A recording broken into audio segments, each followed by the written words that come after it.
Dois samurais lendários, dois egos feridos e um duelo sobre o melhor espadachim do Japão. Nesse vídeo, vamos explorar a história do confronto entre dois dos maiores samurais do Japão feudal, reconhecidos e reverenciados até hoje, Sasaki Kojiro e Miyamoto Musashi. Prepare-se para conhecer detalhes fascinantes sobre a vida desses dois guerreiros e sentir a tensão do momento em que se encontraram para o duelo final.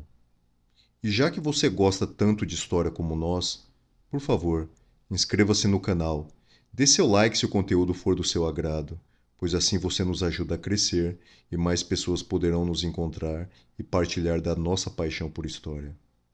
Sejam bem-vindos. Nós somos o canal História em 3 Atos.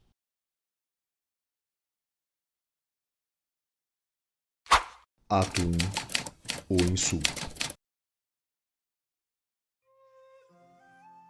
Estamos no início do século XVII e Musashi, um dos maiores espadachins do Japão, está em uma jornada para aperfeiçoar sua técnica de esgrima.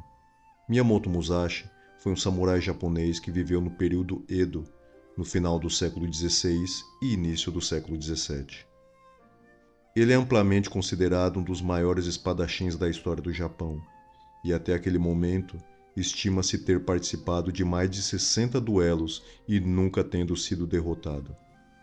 Musashi nasceu em 1584 na província de Mimasaka, atual prefeitura de Okayama, e foi criado por seu tio, um monge budista que também era um espadachim habilidoso. Aos 7 anos, Musashi começou a treinar artes marciais, incluindo Kenjutsu, esgrima, e Iaijutsu, técnica de desembainhar a espada. Ao longo da sua vida, Musashi se tornou um Ronin, um samurai sem mestre, e viajou por todo o Japão em busca de duelos para testar suas habilidades. Ele chega a Kyushu, a terceira maior ilha do país, onde ouve falar de um espadachim igualmente habilidoso chamado Sasaki Kojiro. Kojiro nasceu em uma família de samurais em 1585, na província de Echizen, atual Fukui.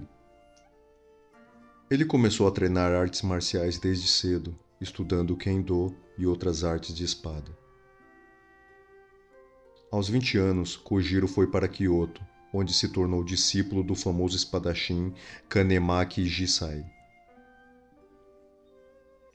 Kojiro se tornou famoso por sua habilidade com a espada, especialmente com a técnica Tsubame Gaeshi, que envolvia um movimento rápido da espada que imitava o bater das asas de uma andorinha. Ele era conhecido por sua postura elegante, sua técnica refinada e sua habilidade de lutar com destreza usando uma espada longa, que poucos outros samurais ousavam usar na época. Ele serviu ao poderoso clã Hosokawa e era conhecido por sua espada longa e curva, chamada Monohoshi Zao. Musashi percebe que Kojiro pode ser finalmente o samurai à altura que ele esperava. Conhecido por sua inteligência, estratégia e habilidade de pensar rapidamente em situações de luta e fora dela, Musashi começa a provocar Kojiro para que o mesmo aceite um duelo. Musashi supostamente teria escrito um poema zombando o estilo de luta de Kojiro e divulgando a todos. Questões políticas e pessoais iam sendo adicionadas por Musashi a fim de intimidar Kojiro. E em defesa da própria honra, Kojiro desafiou Musashi para um duelo na manhã de 13 de abril de 1612, na ilha de Funajima. Ato 2. A preparação. Nessa época, os duelos eram frequentemente usados para resolver disputas pessoais ou questões de honra e status, e eram considerados uma forma legítima de solução de conflitos. Tanto Miyamoto Musashi quanto Sasaki Kojiro se prepararam intensamente para o lendário confronto. Musashi, que havia participado de muitos duelos antes, se concentrou em sua técnica única de luta com duas espadas e praticou incansavelmente para aprimorar suas habilidades. Ele também estudou as técnicas de Kojiro para se preparar para o que poderia enfrentar.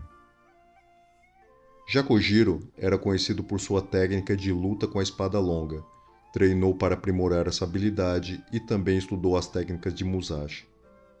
Ele também se concentrou em melhorar sua postura e equilíbrio, para garantir que estivesse em sua melhor forma para o confronto. Ambos os guerreiros se prepararam mentalmente para o duelo, visando-o e se concentrando em suas estratégias. Musashi, em particular, meditou sobre a morte e se preparou para enfrentar um adversário digno de sua habilidade. Já Kojiro acreditava-se que estava mais confiante e arrogante em relação ao confronto. Em resumo, ambos os guerreiros treinaram duro e se prepararam cuidadosamente, para que pudessem dar o melhor de si no confronto lendário que se seguiria. É 13 de abril de 1612 e chegou o dia do duelo. Kojiro chega ao local com uma espada tradicionalmente forjada e roupas luxuosas, porém, Musashi ainda não está no local. Após um longo período de espera, o oponente chega, descalço e carregando uma espada de madeira que ele próprio esculpiu. A fúria de Kojiro é aparente. Ato 3. O golpe fatal. Na tradição dos samurais, era comum que eles chegassem ao local do duelo com grande pompa e circunstância. Eles usavam vestimentas elaboradas, montavam a cavalo e eram acompanhados por um grande número de seguidores. No entanto, Miyamoto Musashi escolheu um caminho diferente. Ele chegou ao local do duelo desacompanhado, vestido com roupas simples e, segundo a lenda, apenas com uma espada de madeira que havia construído no caminho do duelo. Essa espada seria chamada de Boken ou Bokuto, que é uma espada de treinamento feita de madeira, usada pelos praticantes de artes marciais japonesas. A história diz que Musashi teria feito a espada de madeira no caminho para o duelo, como forma de se concentrar e se preparar para o combate. Mas segundo outras histórias, além da espada de madeira, ele havia levado espadas curtas. Ele teria usado essa espada para medir a distância e a velocidade de seus movimentos, bem como para praticar sua técnica e postura.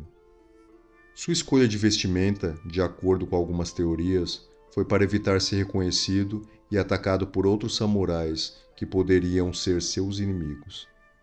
Para outros, o seu atraso e suas vestimentas era para mostrar a todos que aquele duelo seria somente mais um que ele iria vencer, e isso seria para quebrar a confiança de Kojiro. Independente do motivo, a atitude de Musashi em relação à chegada ao local do duelo foi uma quebra de tradição samurai, mas também uma demonstração de sua coragem e confiança em suas habilidades. Quando o duelo começou, Kojiro partiu para o ataque com sua espada longa. Os ataques eram apurados e constantes, porém, habilidosamente, Musashi apenas esquivava-se deles. No primeiro contra-ataque, Musashi moveu-se rapidamente para dentro da guarda de Kojiro e atingiu-o com sua espada curta, matando-o. Existem várias teorias sobre como exatamente Musashi conseguiu realizar esse ataque mortal, e muitos especulam que ele usou uma técnica chamada Tsuba Zeriai, que envolve bater na guarda do adversário com a própria espada para desestabilizá-lo e depois atacá-lo com outra espada. Independentemente de como Musashi conseguiu vencer o duelo, o fato é que ele emergiu vitorioso e se tornou ainda mais lendário por causa disso. A morte de Kojiro nas mãos de Musashi marcou o fim de uma rivalidade lendária entre dois dos maiores espadachins da história do Japão. Muito obrigado a você que nos acompanhou até o final. Inscreva-se no canal e até a próxima.